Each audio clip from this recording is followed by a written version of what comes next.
I lost my entire potato crop in 6 days. Not some of it, all of it. 38 vines I'd watched for 11 weeks collapsed in less than a week. It started with a few dark wet spots near the base of the stems. Then the leaves turned black and slimy. By day 6, the bed looked like someone had poured boiling water over it. When I dug up the tubers, they were rotting from the inside. Wet, brown, soft. That was the summer I almost quit growing potatoes. I had done everything the extension bulletins told me to do. Certified seed, proper spacing, copper fungicide on schedule. None of it stopped late blight. Phytophthora infestans wiped out the whole bed anyway. I stood there in the ruined dirt for a long time. 8 months later, I was standing in an Amish potato patch in Holmes County, Ohio. And that's where my whole approach to potatoes changed.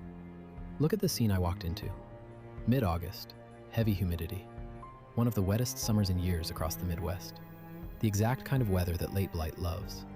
And yet this potato patch looked untouched. Dense green vines, clean leaves, no black spots, no collapse, no slime. Just a healthy bed loaded with growth, like the disease had somehow skipped right over it. Same region, same rainfall, same air. That season, their harvest came off the ground clean and firm. More than 200 pounds from a plot barely bigger than a parking space. I asked the father, Jacob, one question. How are your potatoes so clean every year? He didn't even pause. We don't give the disease a place to live, he said. That sentence stayed with me. It sounded simple. It wasn't. It took me years to understand what he meant. But once I did, I stopped losing potatoes to blight. And in a minute, I'm going to show you the exact system they use, step by step, including one small harvest day habit I had never seen written down anywhere. Most backyard growers think blight is an attack. Something comes in from outside.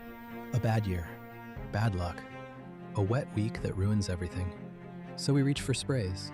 We buy resistant varieties. We wait for dry weather and hope for the best. The Amish don't think about it that way. What Jacob taught me, and what I kept seeing across different Amish gardens through wet seasons, is that blight is really a setup problem. The disease wins when the garden gives it what it needs. Water, humidity, splash, crowding, infected debris, weak soil biology. Take those away, and the disease loses its opening. That is the whole system. Once you understand the biology, the Amish method stops looking strange and starts looking obvious. Late blight is caused by Phytophthora infestans. It is not technically a fungus. It is an oomycete, which means it behaves differently from the kind of mold most people imagine. It spreads through spores.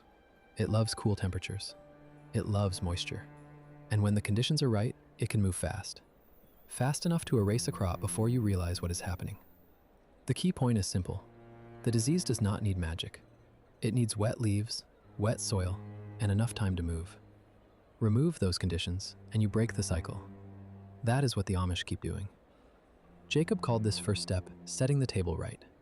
Before a seed potato goes in the ground, the bed itself has to move water away from the plant. The Amish do not plant potatoes flat. They hill them hard. They build the row up 10 to 14 inches before planting, then keep hilling as the plants grow until the mounds are nearly knee-high. The base of the row is wide. The whole thing sheds water instead of holding it. That matters because late blight loves wet crowns and wet soil. Drainage is the lever. Pull it in your favor, and blight has a harder time getting started. The ground dries faster. The crowns stay drier. The tubers are less exposed to the kind of moisture that helps disease move. That was the first thing I changed in my own garden, and the difference showed up fast. Every potato bed I saw in Holmes County had the same thing on it. Straw. Thick straw. Right up to the base of the plants. Not for looks, for protection. The first job is physical. Straw cushions the soil when rain hits, so spores and dirty splash do not get thrown up onto the leaves. The second job is biological. As the straw breaks down, it feeds the soil life underneath it. More activity, more competition, better ground. Jacob's wife put it better than I can. Straw keeps the mud off the leaves and feeds the ground, she said. That was the whole lesson. In cooler zones, wait until the plants are up and the soil has warmed a bit. In warmer zones, mulch sooner. Use clean straw, not hay, or you will be fighting weeds all season. This next step is easy to understand and hard to do consistently. Overhead watering keeps the leaves wet. It also splashes soil. Both of those things help blight. The Amish I watched used two methods, Some ran simple drip lines along the row. Others watered by hand at the base of the plant. Nobody sprayed the leaves. That matters because wet foliage is the problem. Dry foliage is the goal. If you do not have drip irrigation, water early in the morning and aim low. Keep the water on the soil, not the canopy. And never soak the bed late in the day if cool, humid nights are coming. That is how people accidentally create a blight window. Jacob had another line I wrote down. You cannot build a clean crop on a dirty foundation. He meant seed potatoes. If the seed is infected, you begin the season already behind. A diseased tuber can carry the problem straight into the bed. Certified seed removes that risk. Variety matters too. Some potatoes hold up better than others. The Amish families I visited liked varieties with more blight tolerance because they slow the spread when weather turns bad. Spacing matters just as much. Crowded plants trap moisture. Air gets stuck. Leaves dry slower. The bed turns into a humid pocket where disease can move more easily.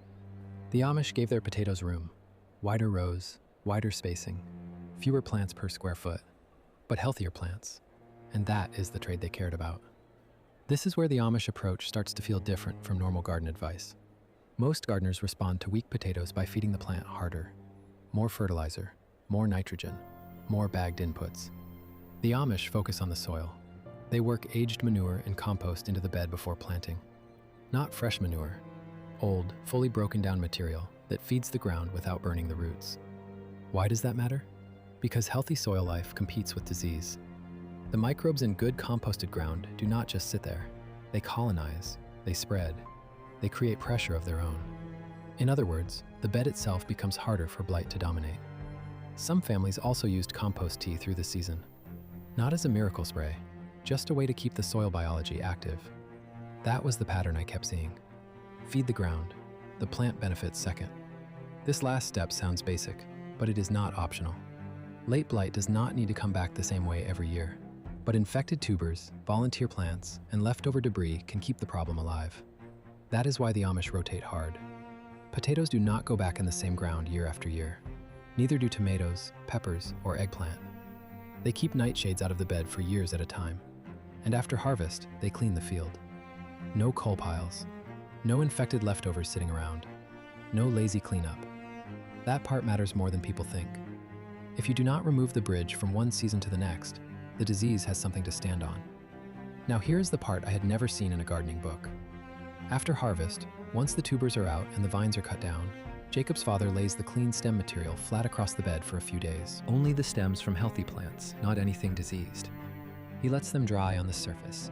Then he chops them into the top few inches of soil and covers the bed with a winter crop. He called it leaving the guard behind. At first it sounded like a habit. Then I realized what he was doing. He was returning healthy residue to the ground, so the next season would begin with better biology already in place. That small step costs almost nothing. It takes minutes, but it leaves the bed better than it was. I have done it every season since, and the beds that get that treatment stay cleaner the next summer. The Amish do not beat blight with one magic trick. They win by removing what the disease needs: higher beds, better drainage, straw mulch, base watering, clean seed, wider spacing, better soil, hard rotation, clean cleanup. That is the system, not random tips, not a spray schedule, a system. Blight is not just a weather problem. It is not just a variety problem. It is what happens when the garden gives the disease a place to move. Take that place away, and the disease has less to work with. I have not lost a potato plant to late blight in 4 years, not one.